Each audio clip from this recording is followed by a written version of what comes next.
técnicos aqui, mas já vou fazer a abertura e passar a palavra para o senhor. Na verdade, o senhor já esclarecia a respeito da relevância da temática de hoje. Então, eu quero saudar a todos e a todas, né, desejando aí um caloroso acolhimento a todos que se dispuseram a vir prestigiar o nosso convidado, prestigiar esse projeto que está iniciando pela Noreg. Tá?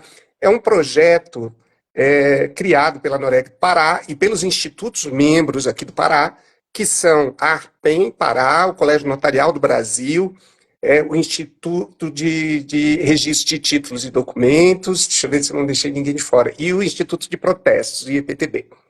Todos esses institutos reunidos em torno da Noreg protagonizam esse projeto. O nome do projeto é Notas e Registros na Prática. Esse novo projeto é organizado pela diretoria acadêmica, da qual eu faço parte, diretoria acadêmica da Noreg, junto com a tabeliã Luísa Helena. Então, nós estamos conduzindo a realização desse projeto. É um projeto voltado para atualização e capacitação de tabeliães, registradores, colaboradores dos cartórios do Pará e do Brasil, que nos prestigiarem aqui, logicamente, advogados e estudantes de direito. A nossa primeira live terá a participação do prestigiadíssimo professor e magistrado Alberto Gentil, que já tem um trabalho bem consolidado na formação jurídica, notarial e registral aqui da classe no estado do Pará, é muito querido por todos, e todos reconhecem nele assim, uma referência muito grande em termos de conhecimento.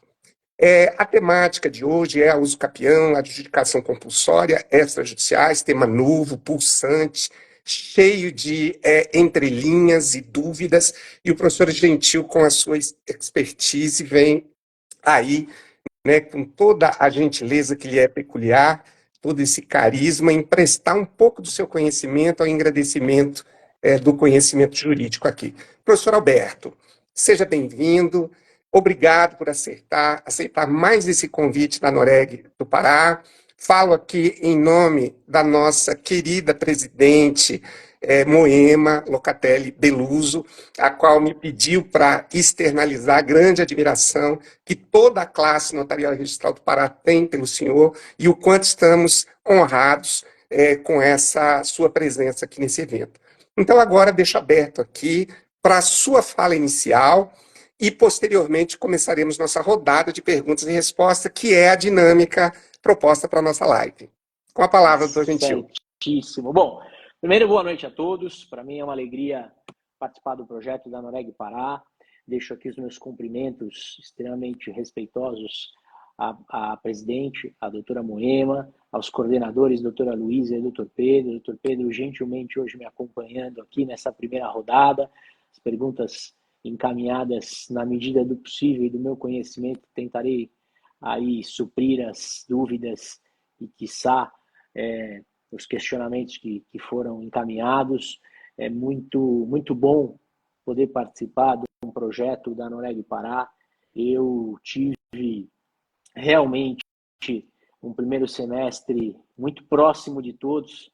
Fizemos aí boas caminhadas pelo interior do Pará, e eu sou muito grato a cada um que, de uma certa forma, seja online, presencial, pôde comparecer a todos os eventos, ou parte deles, mas pôde participar efetivamente desse projeto, que foi fantástico no primeiro semestre. Eu recebi muitas mensagens, o carinho foi enorme. Para mim foi uma grande satisfação a gente poder trabalhar diversos temas das diversas atividades e especialidades.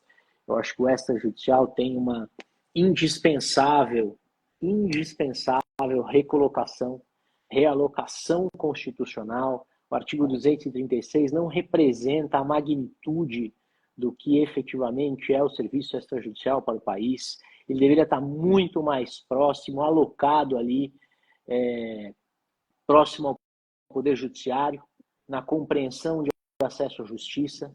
Afinal, nessa ideia de multiportas, compete sim à atividade extrajudicial o reconhecimento, a entrega de diversos direitos indispensáveis, de reafirmar a compreensão de dignidade da pessoa humana, proporciona e potencializa de maneira exemplar a economia nacional.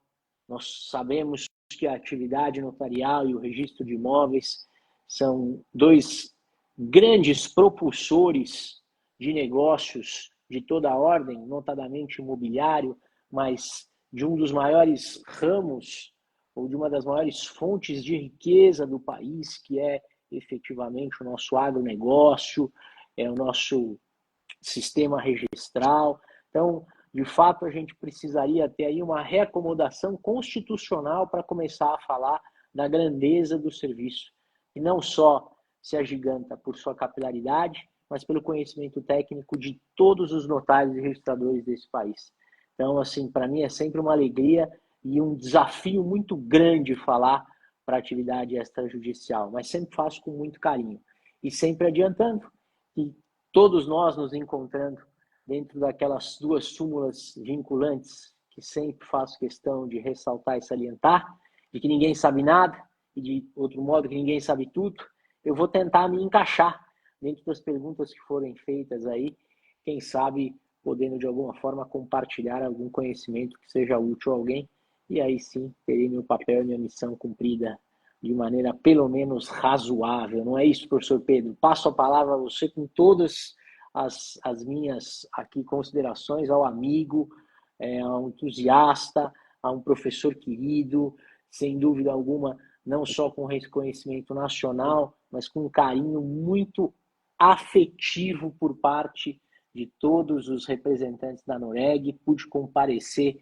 em diversos eventos, sou uma testemunha ocular do que eu estou dizendo. O professor Pedro não só tem uma capacidade muito grande, mas tem um carisma maior ainda.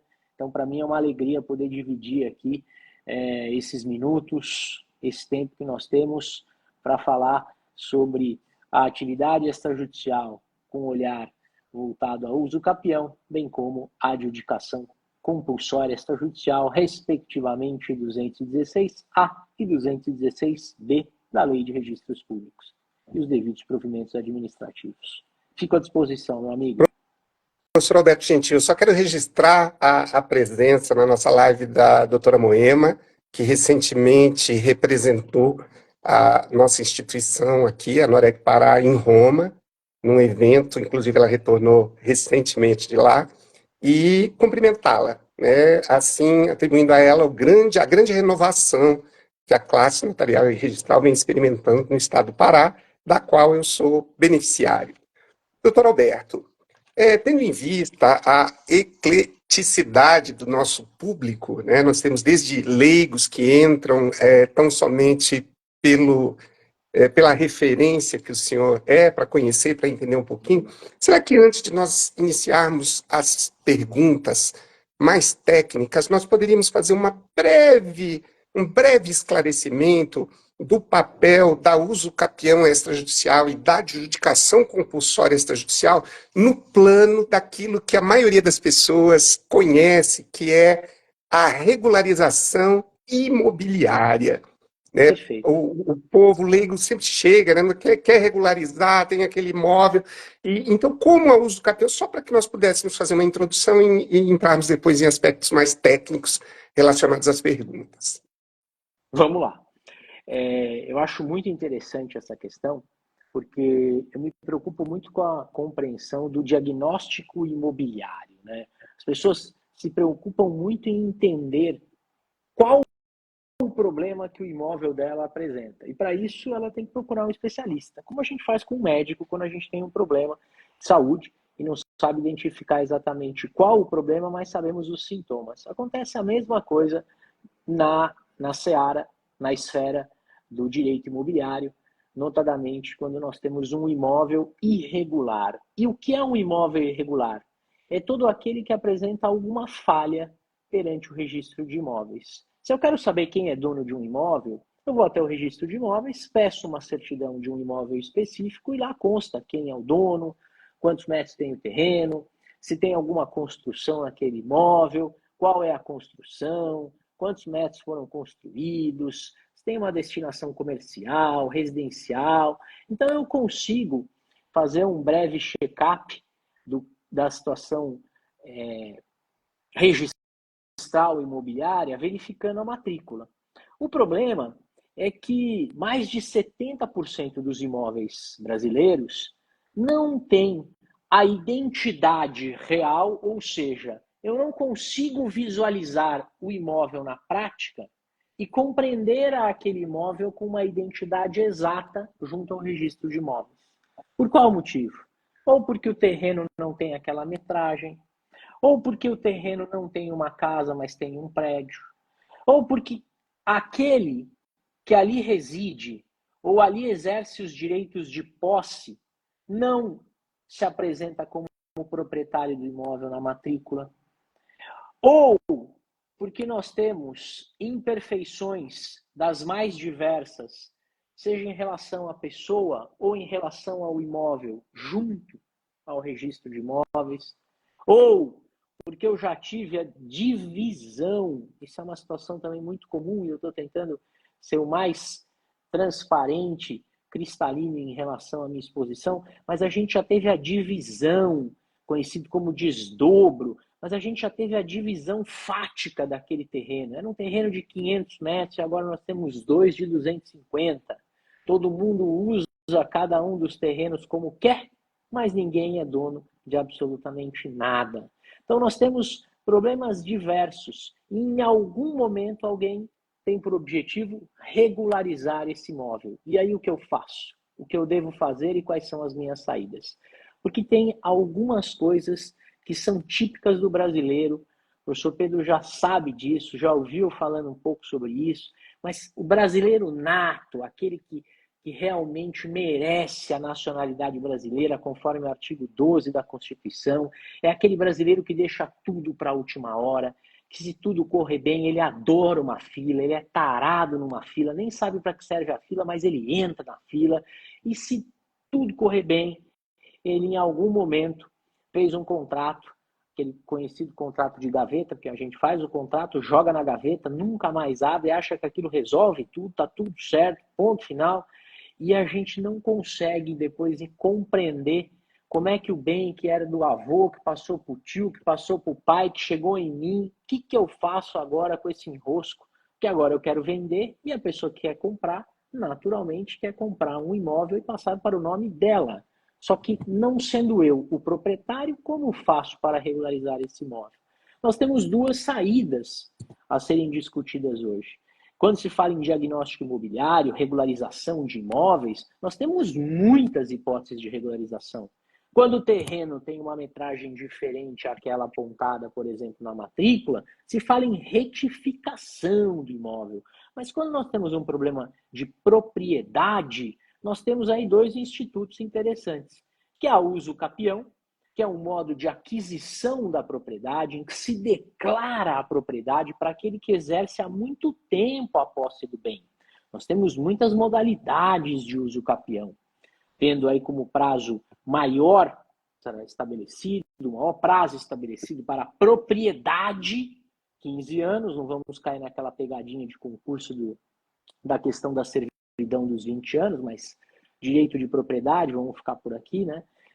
A propriedade em 15 anos da uso capião extraordinária, e temos modalidades mais curtas, dentre elas o artigo 1240A, que fala da uso capião familiar, e o prazo é de 2 anos. Então nós temos para bem imóvel um prazo de 15 anos para a propriedade, mas dependendo da situação, um prazo de 2 anos. E aí declaramos a propriedade em nome de alguém.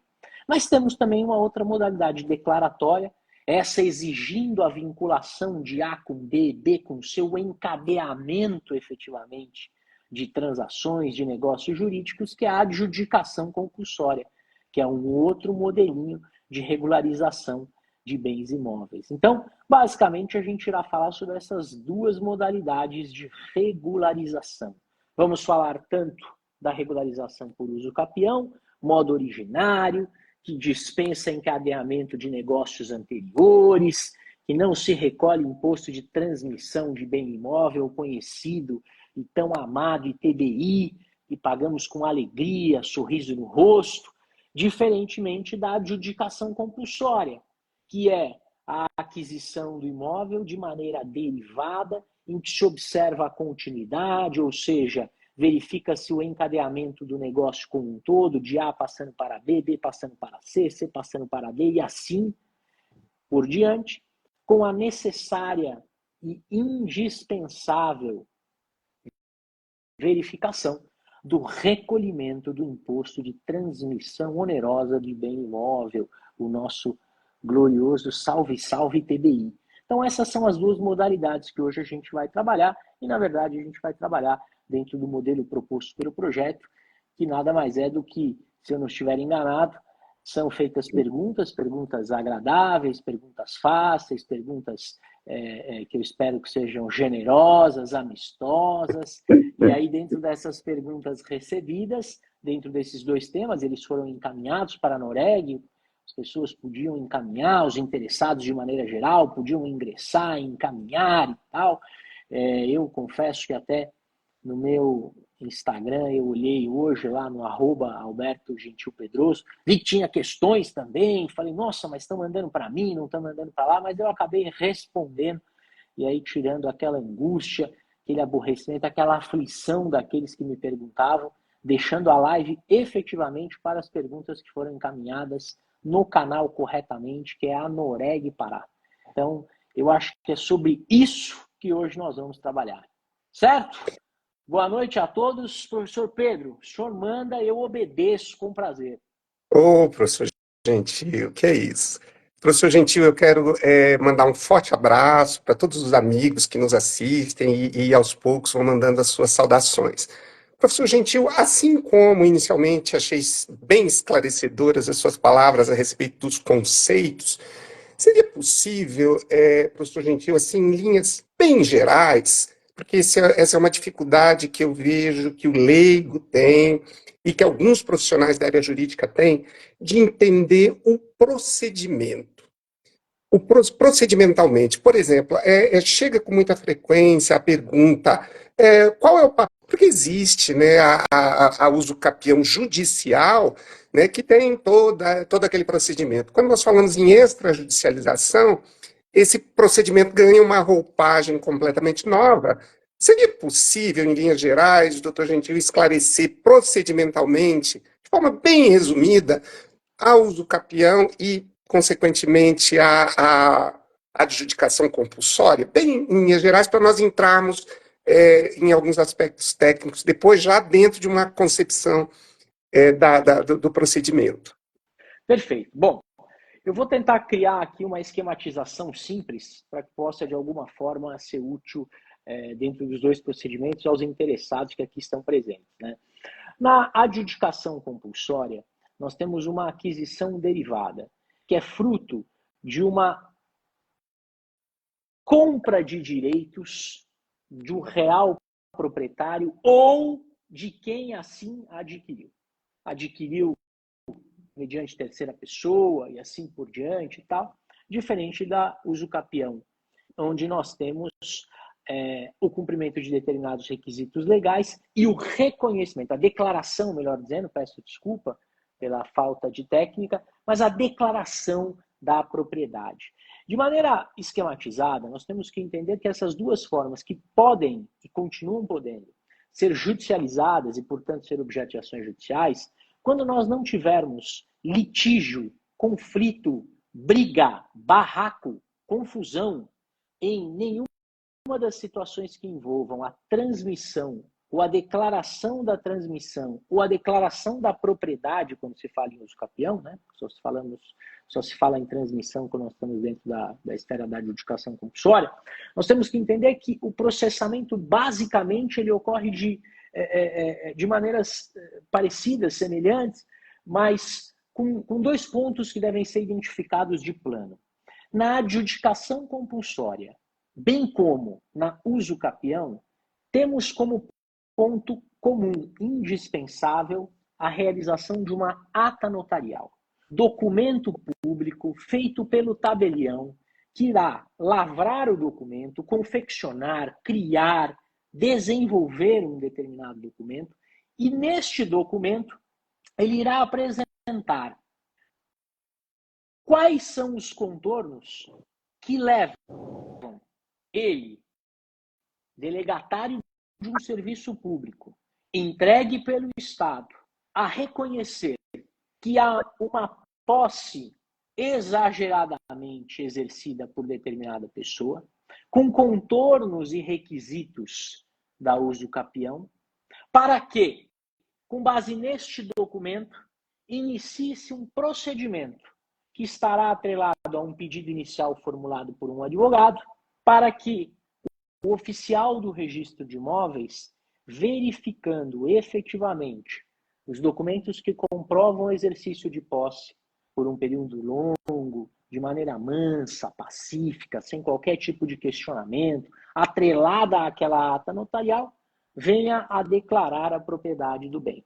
Ou, de outro modo, este mesmo profissional, este tabelião de notas, lavrará, confeccionará, criará uma ata notarial de adjudicação compulsória, compreendendo, entendendo que, diante do caso concreto, nós tivemos diversas transações negociais, diversos negócios jurídicos, partindo inicialmente do proprietário e chegando ao final até aquele que busca os serviços do notário, transações imobiliárias, sucessivas compras e vendas.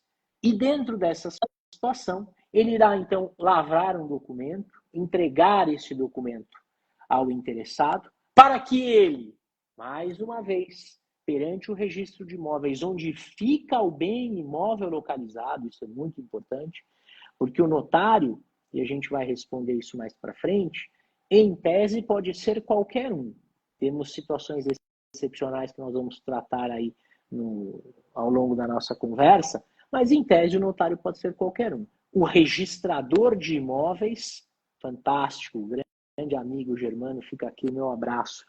Agora, o registrador de imóveis, caso do nosso amigo aqui, aí esse tem que observar uma determinada circunscrição imobiliária, o famoso pedaço de solo, o qual ele é responsável pela realização de todos os registros. Temos aqui que fazer uma ressalva, e eu já a promovo de plano, que é a seguinte: quando nós temos uma uso capião, por excelência, o tabelião que deve ser buscado é aquele da comarca, é aquele da situação do imóvel. E se o imóvel estiver em mais de uma cidade, mais de um município, eu vou verificar qual a maior parte do imóvel está localizada em determinado município, para que então procure qualquer um dos notários ali devidamente prestadores dos seus respectivos serviços. De outra forma, quando eu estou diante da ata notarial da adjudicação compulsória, a regra é um pouquinho diferente, porque nessa situação eu posso procurar qualquer notário do país. Afinal, a verificação será documental de que houve a transmissão de A, proprietário na matrícula do imóvel, para B, que passou para C, que passou para D, que passou para E, chegando em F, que é este que agora busca os serviços notariais. Faço só uma ressalva, uma vírgula aqui, que é a seguinte: o CNJ, ao regrar que pode ser qualquer um, andou muito bem. Afinal, como nós temos só uma verificação documental, de fato, qualquer seria o tabelião habilitado para tanto. Ressalvadas hipóteses em que seja necessária a realização de diligência no local em que se encontra o imóvel. Aí, nessa situação, e nós podemos ter diligências, aí seria obrigatório verificar quem são os respectivos notários daquela circunstância imobiliária, daquela cidade, daquele município, e aí procuraríamos um desses responsáveis. Eu acho que, em linhas gerais, a gente poderia trazer esse papel da ata notarial, com as diferenças da uso capião e da adjudicação compulsória, e destacar que todo o procedimento para a declaração da propriedade, todo ele é desenvolvido dentro do registro de imóveis correspondente, com as necessárias cientificações de confrontantes, União, Estados, municípios envolvidos, porque podemos ter mais de um, inclusive, né? Pode ser uma grande área de terra que inclua mais de um município, as cientificações para que, porventura, possam surgir impugnações ou não em relação ao pedido de uso capião, ou mesmo da própria adjudicação, e tramitando aí de maneira serena, o céu de brigadeiro, nosso procedimento de adjudicação compulsória ou de uso capião, ao final desse expediente, não havendo absolutamente qualquer tipo de conflito, ou as insurgências sendo superadas, nós temos então a entrega de um título decorrente da declaração de propriedade, seja pelo modo aquisitivo originário, e, portanto, a uso capião, seja pelo modo derivado de aquisição da propriedade na adjudicação compulsória. Sempre lembrando, e agora como nota de arremate, que nós estamos diante de declarações de propriedade. Uma é uma declaração originária, decorrente do exercício exaustivo da posse. E a outra é a declaração de que houve, de fato, a transmissão dos direitos respectivos do proprietário para o nosso delegatário, para o nosso atual possuidor do bem, certo? Se não foi direto a ele, nós tivemos aí um encadeamento de A para B, B para C, C para D, assim sucessivamente até chegar no interessado, que hoje busca qualquer um dos notários respectivos deste país, salvo a exceção apresentada. Acho que assim, em linhas gerais, a gente consegue esquematizar razoavelmente bem aí os dois instrumentos. Perfeito, doutor Alberto. Então, na verdade, eu achei extremamente esclarecedoras as suas palavras. Nós podemos ter como correta a interpretação de que o papel do notário, dentro do contexto da usucapião e da adjudicação compulsória, é tão somente produzir um dos documentos indispensáveis ao procedimento que correrá junto ao registro de imóveis. Indispensável. A ata notarial é indispensável. Se eu quero uso capião extrajudicial, se eu quero adjudicação compulsória extrajudicial, eu quero uma ata notarial. Agora, o que eu acho que é importante a gente reforçar, inclusive, é o seguinte: a ata notarial, seja para fins de uso capião ou para adjudicação compulsória, pode ser usado também como instrumento probatório na ação judicial. Então, ainda que nós não tenhamos sucesso no reconhecimento perante o cartório de registro de imóveis, nada impede que aquele conjunto probatório produzido venha a aparelhar uma ação judicial, certo? Perfeitamente. Então, doutor Alberto, na sequência, um ponto muito importante que eu vejo que é objeto de dúvidas com bastante frequência, sempre que nós falamos em uso capião, nós falamos em aquisição originária. Isso leva a uma interpretação equivocada de que seria a criação de uma matrícula para um imóvel não matriculado. Então, seria possível o senhor esclarecer que a usucapião ela teria também aplicabilidade para imóveis matriculados? Claro, claro. Inclusive, é muito comum que a gente tenha a usucapião sendo realizada para imóveis com matrículas autônomas, rígidas e que podem ser integralmente aproveitadas. O que nós precisamos aqui deixar claro é o seguinte: se eu tenho a usucapião da área integral da matrícula 122.45.8, perfeito. Ela será integralmente utilizada realizando-se um ato de registro para que seja declarada a propriedade do nosso usucapiente, ok?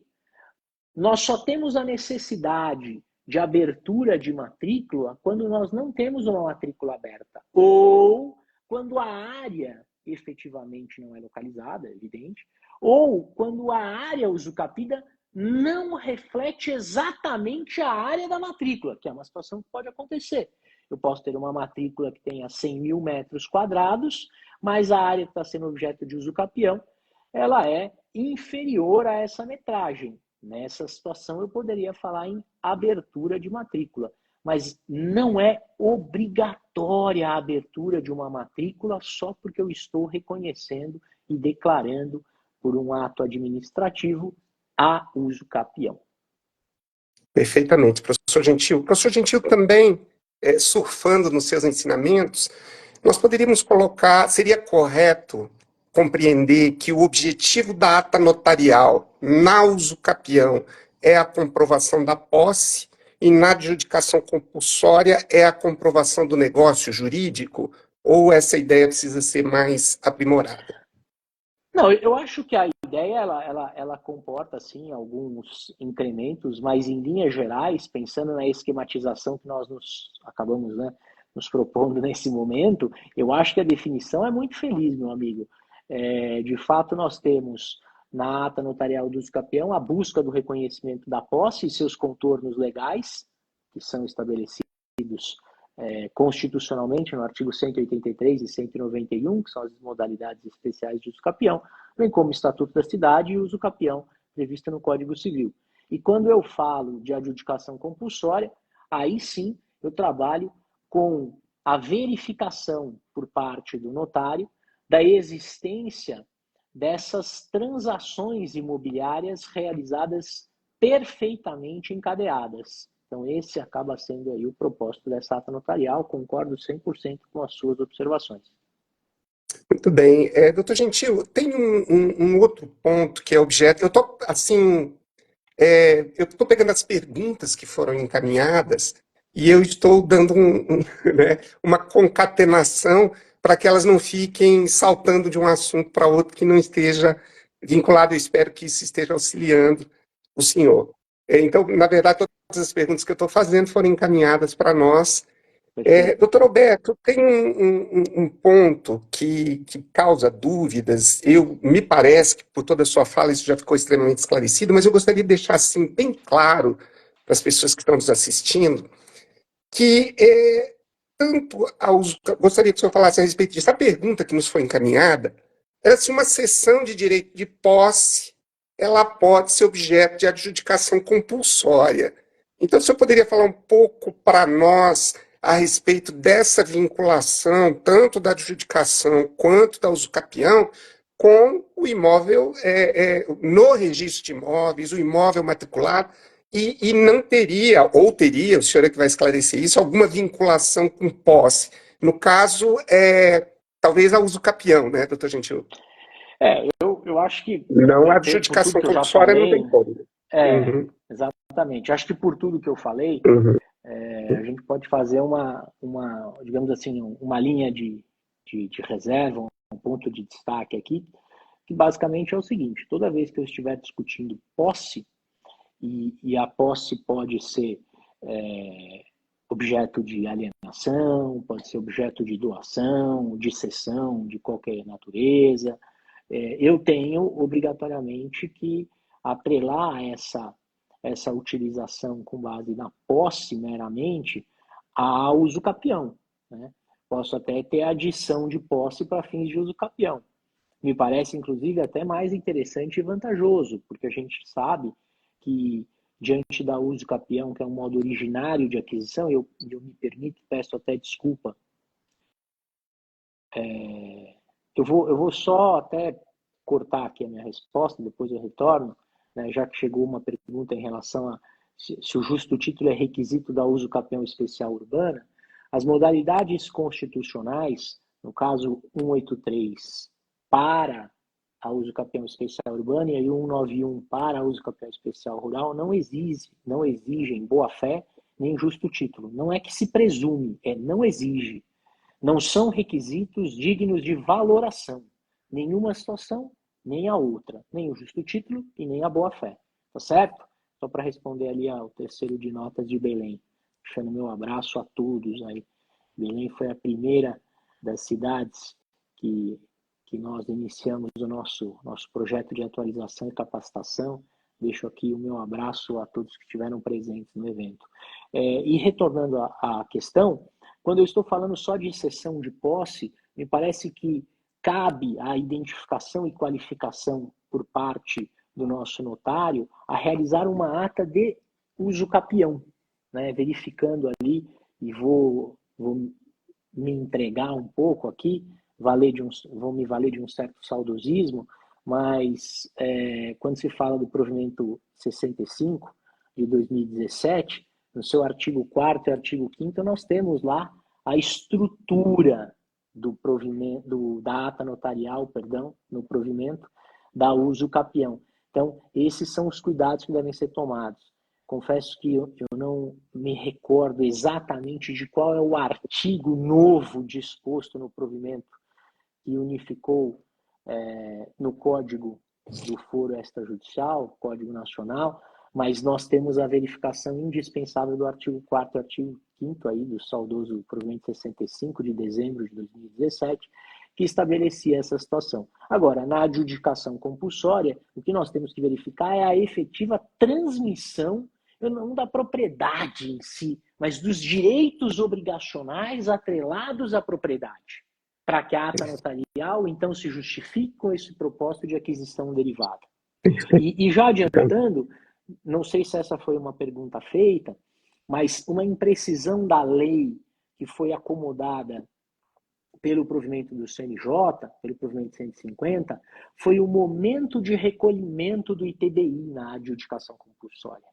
Porque se nós formos verificar o 216B da Lei de Registros Públicos, lá está indicado que no momento em que eu distribuo o pedido de adjudicação compulsória, eu tenho que ter o recolhimento da guia do ITBI. O problema é que o fato gerador não ocorreu, até porque sequer sei se será declarada a propriedade em meu nome.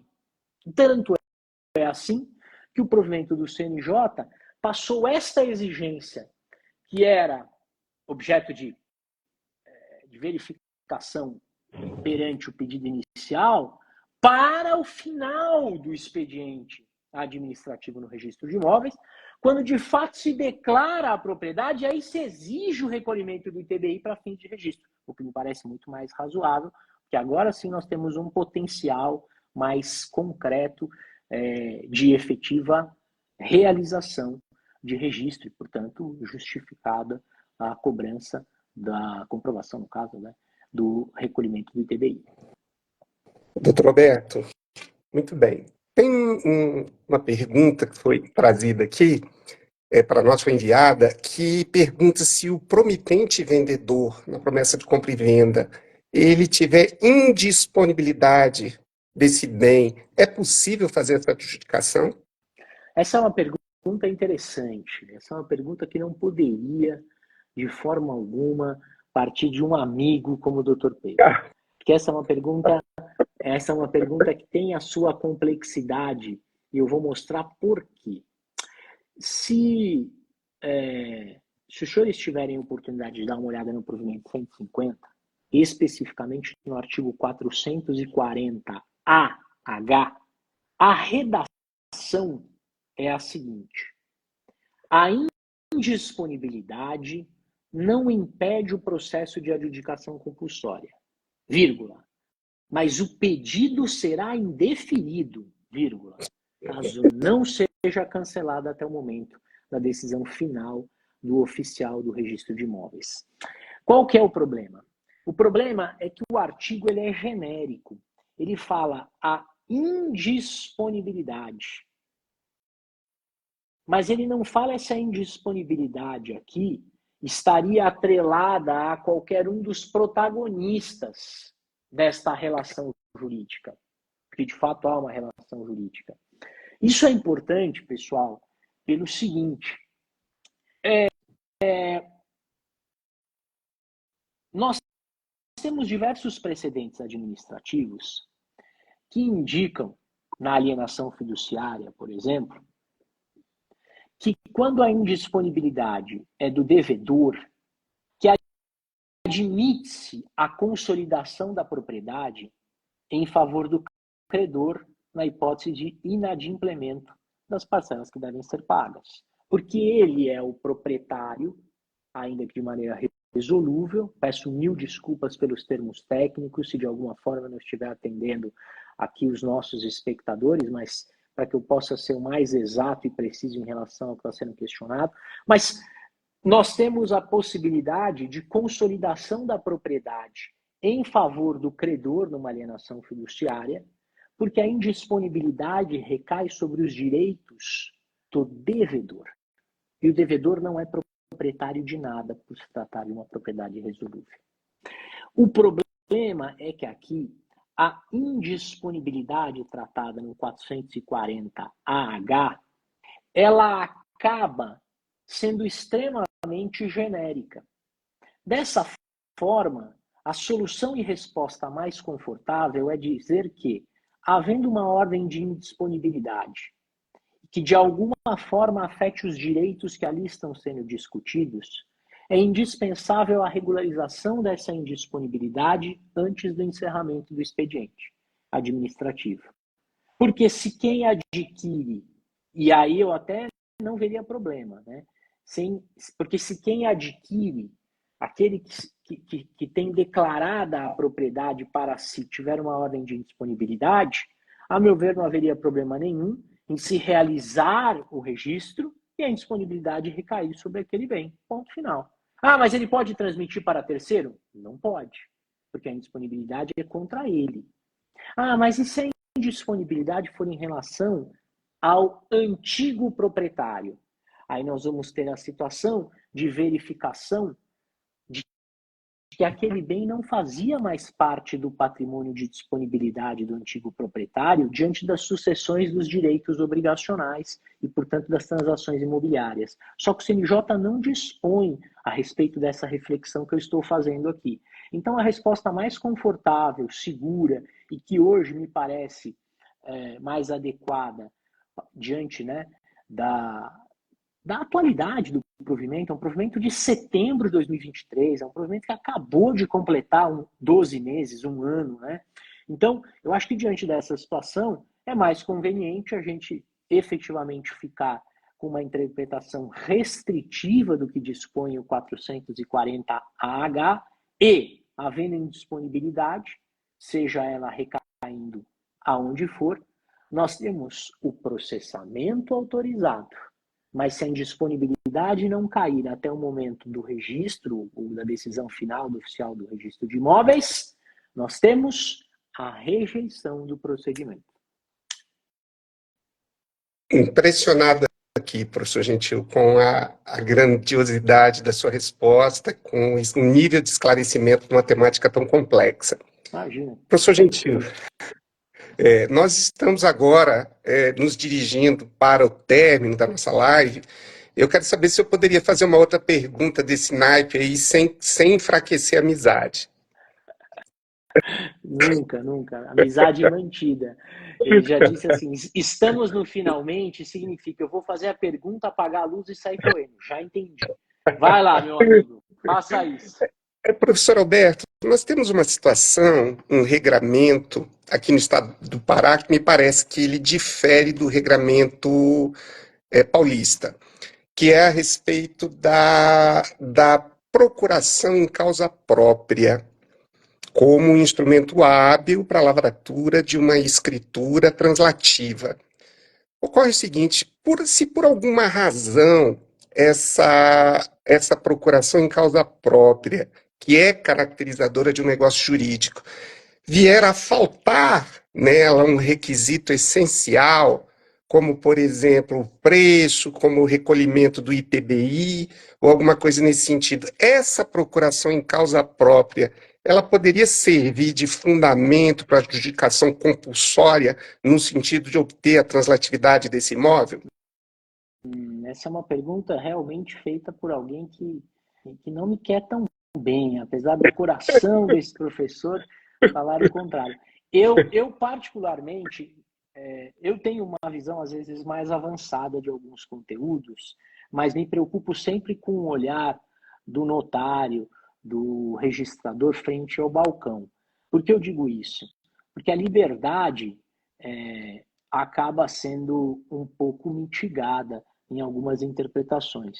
Então, eu devo dizer que, conforme posição do Superior Tribunal de Justiça, a resposta seria negativa a essa situação. Me parece que o que eu posso ter é um conjunto probatório interessante para que eu tenha uma uso capião a ser reconhecida. E, de alguma forma, legitimou em certo momento o exercício possessório, mas que por uma imperfeição não regularizada, acabou se prolongando por tempo suficiente a justificar um modo aquisitivo diverso da adjudicação e, portanto, uma aquisição originária. Perfeitamente, doutor Alberto Gentil. Doutor Alberto Gentil, eu gostaria, antes das palavras finais, registrar a presença da doutora Luísa Helena Chaves aqui na nossa live, que é uma parceira assim, de primeira grandeza na diretoria acadêmica junto à Noreg Pará, que tem, junto comigo, trabalhado no médio esforço, no medido de esforço para a gente conseguir desenvolver as atividades dentro da associação. Então, fica aqui registrado o nosso carinhoso abraço a ela. Doutor Alberto, então nós gostaria, logicamente, que a nossa live se estendesse, porque as perguntas são muitas, né? Evidentemente, nós não conseguiremos, nesse prazo exíguo, esclarecer todas as dúvidas que foram